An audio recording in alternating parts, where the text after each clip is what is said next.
Hey guys, welcome once more to the channel that delves into the creepiest movie recap. We are going to explore the dark and creepy world of The Haunted Hotel, 2023, with its ghosts, curses, and goosebumps. Hang tight until the credits roll.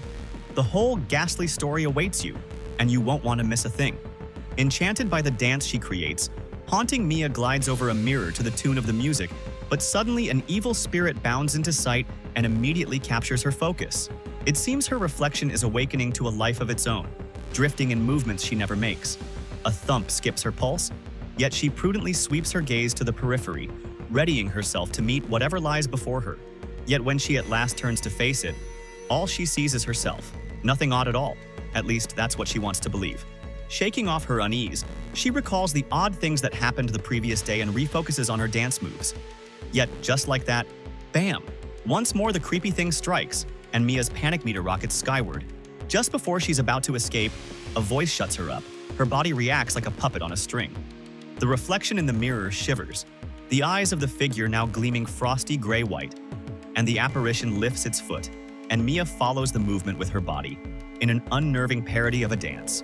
Before she has any chance to register the searing pain coursing through her, two spectral figures, one large, one small, emerge straight from the mirror. A cold shiver travels her body when their faces become disturbingly familiar, and Mia snarls. Instincts run amok because she knows she has encountered these ghosts in the past. Recently, one of the other tenants in this spooky hotel saw water dripping down her ceiling like a supersized leaky faucet. Weird, right? The upper floor is not used and has been neglected and abandoned many years ago, and therefore no water should be there. She marches to the manager, who has this ugly look on him because this is her third complaint. But the manager dismisses it by saying the upper floor is closed. No one goes up there. She goes back feeling annoyed but powerless. But the more she thinks about it in the elevator, the more it bothers her. She, therefore, takes some tools and goes to the 6th floor to kick down the locked door. It is a ghost town, dark, dusty, and outright spooky. She goes ahead despite her fear because, face it, this low-cost apartment is all that she has. She goes to room 610 and listens at the door to see that it was empty before she creeps inside. There is no sound of running water, and the lights are not working. Right at the moment she is about to go, she hears a voice say, "Who is there?" Her heart thuds and she pushes the door to the bathroom open and stands in place, shocked, as a woman is bathing her daughter in there, as though nothing wrong is going on. She freaked and tells her sister, who is like, "You are seeing things." However, to calm her down, her sister offers to stay at the apartment a few days. At first it goes well and there is no noise. 3 days almost too much. Next, during the 4th evening with the sun going down, the woman is washing up in the bathroom when 4 ghost hands come out of the bathtub. 2 symbols, a large one and a small one, appear, and there are some lights that begin to flicker like a horror movie cliché. She feels that something is wrong, but when she turns around, there is nothing. Nothing except their shadows in the tub. Her sister runs in response to her screams, only to find a gory sight body parts on the floor. They call the cops, but they have no fingerprints, nothing to work with. His girlfriend is hell-bent on interviewing at this cursed hotel, and that is the last thing this lead detective, Ray, wants to happen, as he is already stressed. He even attempts to reason with her out of it, particularly considering that her mother recently passed away. But she is resolute. Reluctantly, he does so, and takes her along with her sister to the hotel, where he already had uncomfortable encounters with the owners regarding the case. In the elevator, he sees a locked case, most likely connected to killings. When Ray arrives in the room, he cautions his girlfriend of the strange particulars, that the victim was dismembered, no weapon used, as though something inhuman did the deed. He asks her to call him when something strange occurs. At the station, Ray receives a call with the mental hospital. The sister of the victim is in recovery and is now speaking, but all that comes out is the repetition of 4 days. Sunset. It is pithy, and it complicates the case further. The other ceiling leak is a complaint that the hotel manager, Irma, receives that night. The visitor is sure that it is on the 6th floor, as the victim woman had reported. Irma goes with the guy to room 510, and sure enough, there is water dripping all over the place. The 6th floor is supposed to be closed down, no power, no water, but this keeps on happening. The repair guy is the one who does not know and would not go there, as the boss prohibited it. Irma realizes that she cannot ignore it, and she picks up Mia and goes to the 6th floor. It is creepy as ever and like entering a nightmare. They sneak in the room 610, and it seems like the scene of murder is re-unfolding. There is no way back now. Irma opens the door to the bathroom and the sisters run to their room, traumatized. They choose to open up to Ray. The following day at the workplace, Irma sees a box of pins lying on the ground. When she picks them up, they make up a number and her heart is racing as she remembers the horror of the previous night. She is brought out of it by a voice of a coworker and the pins appear normal once again. The repair guy is away on leave now, and as Irma goes to tell the complaining guest, he is not at home. His daughter runs to the bedroom, and when Irma tries to follow, she is struck by the horrifying scene that freezes her. Then suddenly, something nuts happens in that spooky bedroom. But it was so crazy that we are going to leave all that gruesome stuff out. Irma is scared to death and flies out of there and runs to the lobby of the hotel at the risk of her life. She collides with the detective called Ray, who has just come. Being a cop, he cannot disregard her panic, so that he accompanies her to the room according to her instructions. When he arrives there, nothing. It does not look like a scene out of a horror movie at all. Zero blood, zero spooky vibes. Nevertheless, the news travels quickly, and the hotel patrons begin panicking and thinking that the hotel is cursed. Some even vow to pack and go creating havoc until the hotel owners come rushing to the scene to quieten everyone down. Ray can smell that the owners have a big secret. He challenges them and, under pressure, they vomit some bone-chilling story.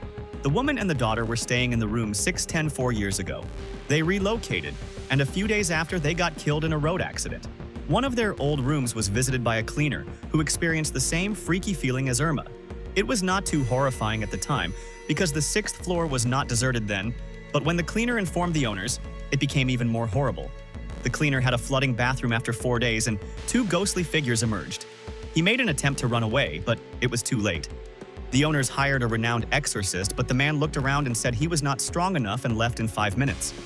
They had no other choice but to shut down the 6th floor and maintain it as a secret so that they preserve the reputation of the hotel. Irma is cursed now, and something terrible is going to happen to her in 4 days. In his quest to find out what happened, Ray goes up to room 610 himself and, not surprisingly, sees the same creepy stuff. It affirms the accounts of his girlfriend, and he is panicking about her safety. In the meantime, Mia starts dancing, and the lights begin flickering once more, and the creepy events that are described at the very beginning of the recap are shown again. Fortunately, her dance teacher with Irma comes to her rescue, and the strangeness disappears. Alarmed, Mia and Irma attempt to clarify all to the teacher, but before they have a chance, he figures out much of it. He confesses that he is able to feel the ghosts, but is not able to do anything about that. He tells them that they intend no harm, at least not so far, and directs them to a neighbor medium. Meanwhile, on the other side, Ray grills the owners to find out about the mother and daughter, but all they know are their names only.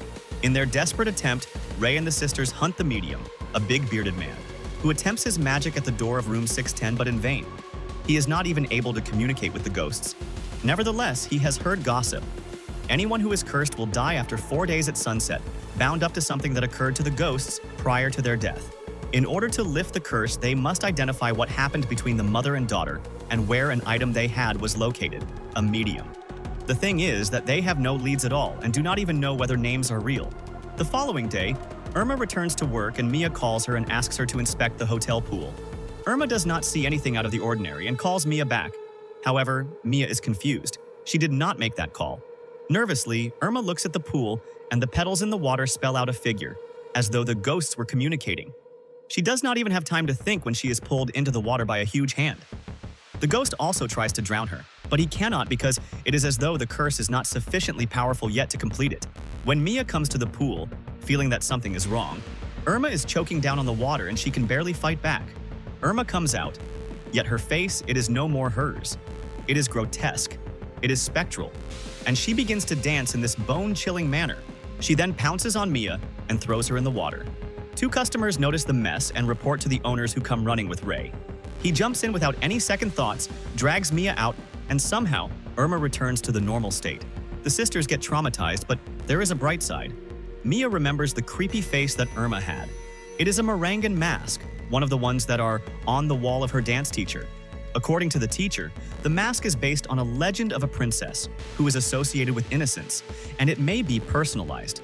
They have to identify the maker of the mask in order to learn more. Following the instructions of the teacher, Ray, Mia, and Irma go to the place of the mask maker.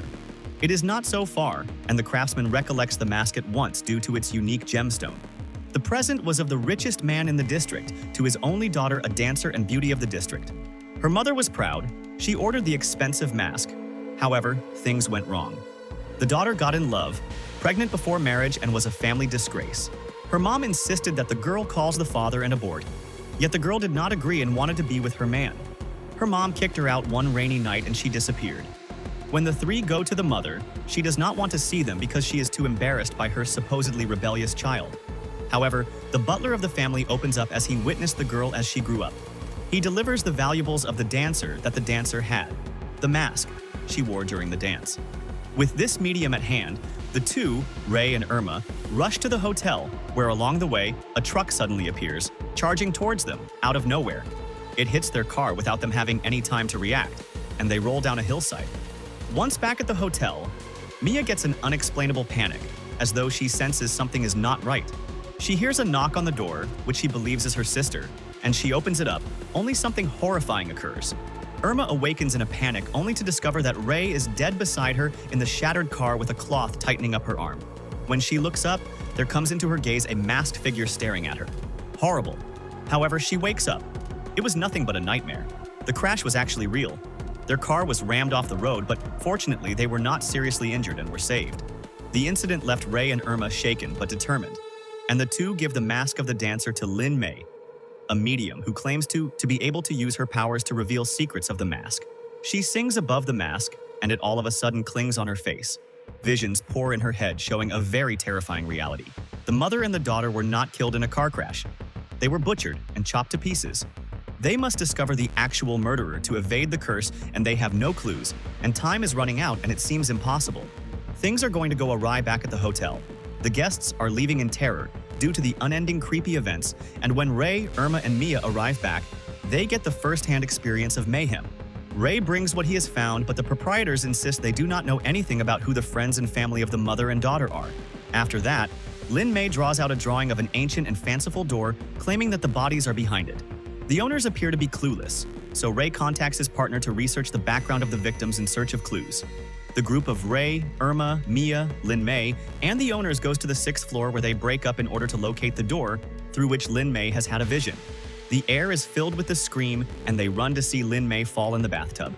Irma rushes in, but the wife of the owner of the hotel rushes in and it dawns on them. The owners knocked them out. It is the 4th day, the deadline of the curse when they come to.